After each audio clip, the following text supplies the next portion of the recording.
Okay, welcome back to the BSN channel. This is going to be a quick video. It's a serious video as well. Um, to, a lot of Ghanaians and West Africans, I'm sure you've heard. Or if not, Wednesday night there was a tragic event in Accra, Ghana, where we don't know how many people have died yet, but it's been counted that 150 people have died due to a gas explosion and flooding. I don't know too much about the story, and I'm not going to pretend that I know everything, but I'll tell you what I know, and I will leave, links to information in the description. Okay, I'll leave a link to some news speaking in Tree, some speaking in English, and some news articles so you can research yourself. I'm sure many people have done this already. So Wednesday night there was heavy torrential rain, and to be honest, Accra has had this problem many times. This happened in the how do you pronounce it?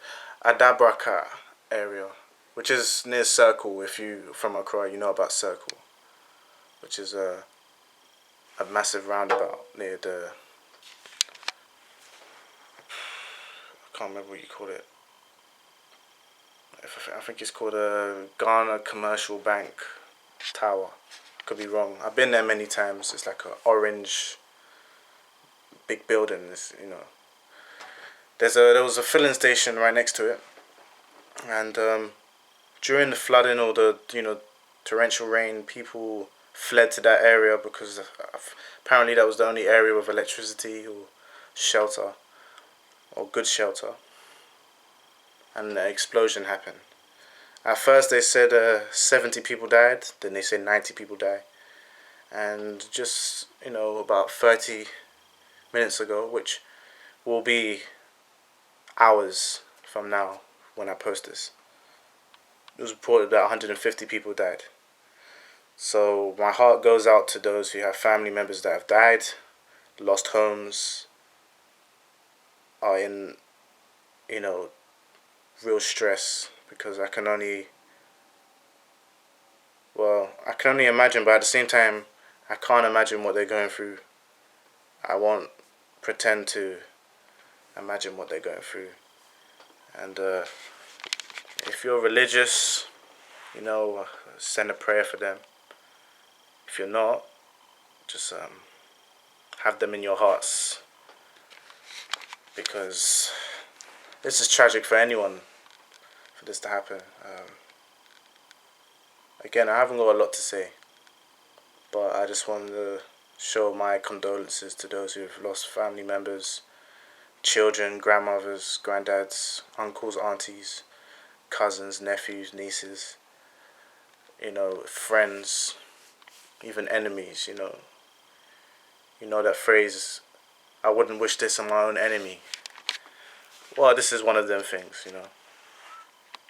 So there's been a lot of people talking about government has failed to improve the infrastructure of Accra. Everyone has their own opinion. Me personally, I agree. I don't know why, because I can't say I know so much about economics. I don't know about Ghana's debt situation. I read that Ghana is still in debt, which we've been in debt for many years. And seeing as it's a developing country and many investments are going into the country, it seems that the only way to develop the country is to put ourselves further in debt. But I'm not gonna. That's my opinion. That's not fact. So I don't want people to talk to me as if I'm talking facts. I'm not talking facts. This is my opinion. I could be wrong, but that's how it looks to me. Again, those who had to witness, there's many people who have been injured, people who have had burns that have will disfigure their face, or image for the rest of their life. The latest news also mentioned that at the military hospital, I think it's called the 37 military hospital, which is not far from what's that junction? Near Golden Tulip Hotel. I can't remember the place, the name. Yeah, near Golden. It's not far from Golden Tulip Hotel. It's as you're going towards Central Accra, that hospital. It's saying the morgue is at capacity at the moment. So that's how serious it is. I really hope that the infrastructure of Ghana can be changed because the situation was very bad. The way it sounds like it happened Wednesday night, and we know about the power cuts in the whole of Ghana, including the capital.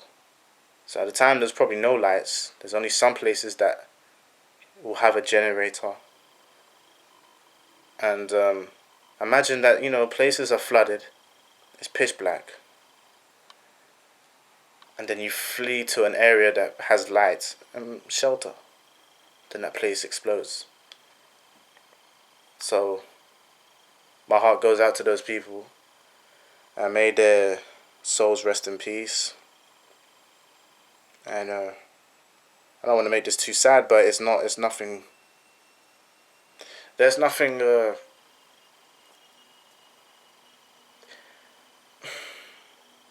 I would say there's nothing positive about this situation.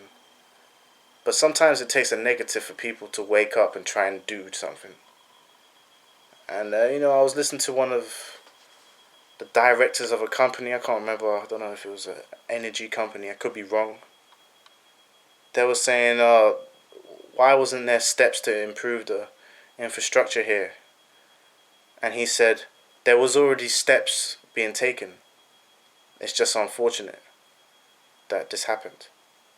I'm not one to judge, but I'll be lying if I said I believe what he's saying. Like, are you telling me steps have been done just out of coincidence that it's been done not long ago and then this happens? So you telling me that if this didn't happen, the infrastructure would have been improved and then this wouldn't have happened? I don't know. I can't judge. Then again, I can't be convinced. I can only take his word for it. And the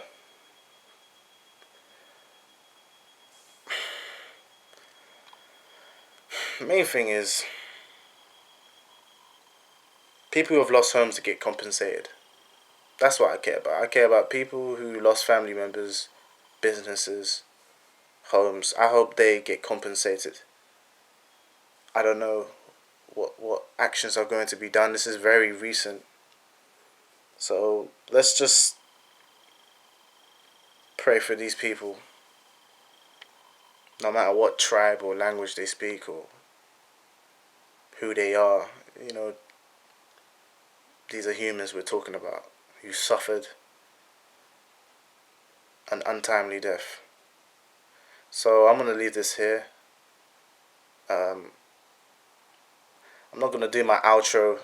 It's really inappropriate. So I'm going to leave more information, links in the bottom so you can click on. Again, my condolences. My family. Everyone has been ringing each other in UK, just surprised. But again, there's always a positive out of a negative, because now something has to be done to improve the infrastructure. Now it has to be done. There's no if but. Something has to be done. That's just my opinion. We can't ignore this. So I'm gonna leave this here. Peace.